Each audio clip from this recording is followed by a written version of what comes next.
Բարև բոլորին, նկատելի է, որ բացի Հայաստանի գլխավոր դատախազից, նաև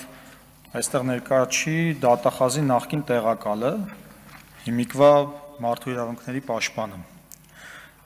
Այս հարցերում բնականաբար որպես անկախ մարմին մարդու իրավունքների պաշտպանը ամենաշահագրգռվածը պետք է լինի, որ այս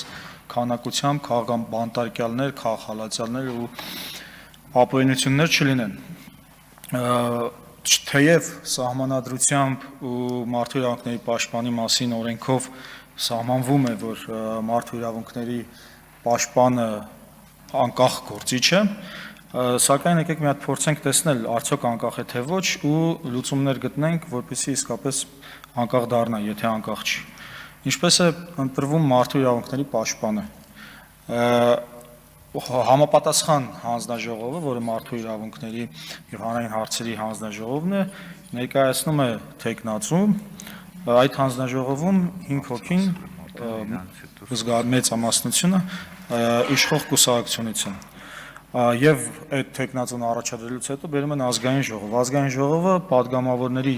առնվազն 3/5-ով կարող է ընտրել մարդու իրավունքների պաշտպանին։ Այսինքն 65 հոգի միայն իշխող կուսակցությունից 71 падգամավորի պարագայում կարող է ընտրել մարդու իրավունքների պաշտպանին։ Այսինքն սա եղավ իշխանության ներկայացուցիչ, ոչ թե անկախ գործիչ։ Դրա պատճառով է, որ մարդու իրավունքների պաշտպանի ինստիտուտը, որը հենց նախատեսված է այս կամայականությունների, այդ իշխանության, այդ գեր աճը զսպելու հետ կապված, այս օրերին, այս 7 տարիների ընթացքում ոչ թե իրավունքի կողմից է, այլ իշխանության ներկայացուցիչի։ Ինչ կարելի է անել այս պարագայում։ Նախ, հանձնաժողովը, որը որ ընդունում է, առաջարկում է թեկնածությունը, ինքը պետք է լինի հավասար։ Ընդդիմության եւ իշխանության ներկայացուցիչների քանակը մարդկանց պետք է լինի հավասար։ Եվ ընդդիմությունը պետք է ունենա վետոյի իրավունք, որովհետեւ այս մարմինը ավելի կապված է ընդդիմության հետ, թեև ընդդիմության ներկայացուցիչ չէ, բայց քանի որ ինքը զսպում է իշխանությանը, բնականաբար պետք է այդ ձևով լինի եւ բնականաբար պետք է նաեւ այդ ընտրության 3/5-ը մեծացնել, լինի ասենք կամ 4/5-ով կամ 70%-ով, որպեսզի ավելի բարձր շեմ լինի, հա, ընտրվելու համար։ Ինչպես նաեւ պետք է այդ 25 տարեկան անձը կարա 25 տարեկանից կան մարդու իրավունքների պաշտպան լինել, սա պետք է մեծացնել, որովհետեւ 25 տարեկան դեռ նոր ավարտած, լավ կլինի մի քիչ ավելի լուրջ վերաբերվենք այդ ինստիտուտին։ Սա այս մարդու իրավունքների պաշտպանի հարցով եւ ես առաջարկում եմ նաեւ հայտարարության մեջ ներառել մարդու իրավունքների պաշտպանի գործունեության առնչվող պահանջ, հա, որպեսզի շատ ավելի իրերը իրենց անունով կոչի, իհարկե ողջունելի է, որ մարդու իրավունքների պաշտպանը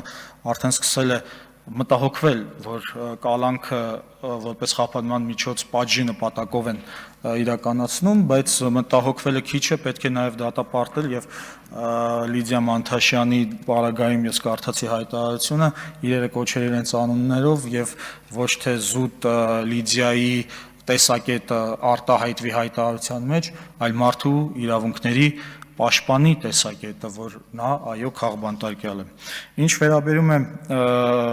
թե ինչի մենք ունենք այսքան քաղբանտարկյալ, փորձեմ հասցնել ասել, օգոստոսի 8-ի Վաշինգտոնում նախաստորագրված թղթով արդեն բացահայտվեց 8-րդ կետով, որ դրանից առաջ եւ դրանից հետո բոլոր նրանք, ովքեր ըստ Ադրբեջանի ծայրահեղականներ են Հայաստանում, իսկ ծայրահեղականները նրանք են, ովքեր հայերի իրավունքների պաշտպանությամբ են զբաղվում, Արցախում հայկական հետքի բնաջնջման դեմ են պայքարում եւ արցախցիների վերադարձի իրավունքն են անընդհատ բարձրաձայնում, նրանք այդ ծայրահեղականներն են եւ եթե այս ուղղությամբ շարունակվի գնալ, մենք ոչ թե ունենում ենք անընդհատ քաղբանտարկյալներ, այլ այս մարդիկ գերիներ են ինչպես պատերազմի պարագայում, այնպես էլ այս պարագայում խաղաղության գերիներ են։